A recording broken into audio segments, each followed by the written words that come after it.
Okay, maybe the last question before we give the voice to the audience is that, of course, I mean, the Western media, it looks like, if you read that it's only Russia to blame on the situation in the eastern Ukraine.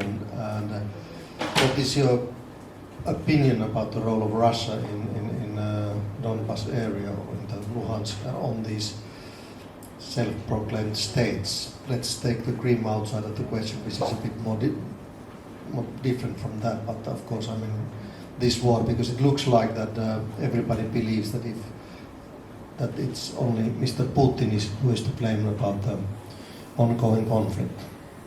You know, this is, in my view, I'm a very tough critic of Putin. So Putin has worsened my life enormously, yes, but this is a huge mistake to seek for Mr. Putin in every street of Ukraine and to put all the blame only on him. He bears his responsibility. He will be taken to accountability for what he has done, not only in Ukraine or in Chechnya, but in general in Russia.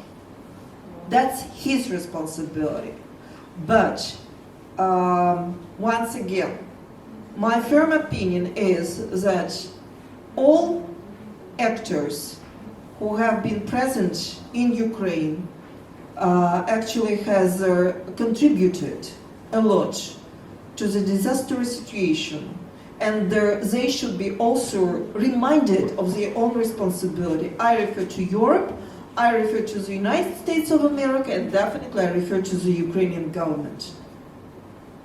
Yes, like I was just a couple of weeks ago or 1 month ago in Russia. It looks like also that every opinion that doesn't coincide with the government or other powerful groupings, it's considered as the fifth column. So it's very difficult in that atmosphere to have a discussion on the possible other ways out of, instead of this war going on. You know, unfortunately, for me, there is a big dilemma. You know, when you are in Europe, when you start to speak about problems of Russia, you are easily understood. Yes, you are accepted, because it's kind of clear that Putin is a bad guy. But when you start to speak about similar kind of problems in Ukraine, you are immediately labeled as pro-Putin or pro-Russia. But you know, I have to warn you, and this is my responsibility.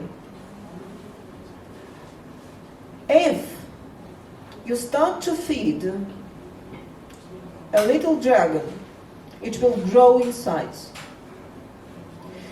If your newspapers, like today's issue of Metro, doesn't explain what type of volunteer formation the Azov battalion is, in which this Finnish young man was fighting,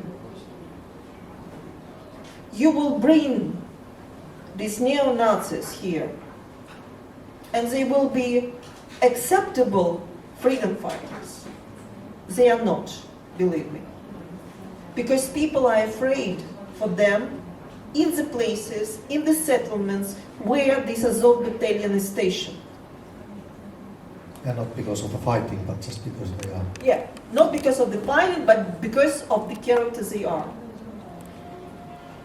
Okay, so if there is any more questions, I will thank you, Oksana, for the discussion. And I think the discussion on the situation in the Ukraine will go heated on but I think everybody should be aware of, because at least the social media, there's a lot of different kind of truths that try to dig a bit deeper and try to keep yourself outside of the obvious truths that both sides are explaining. Thank you. And thank you.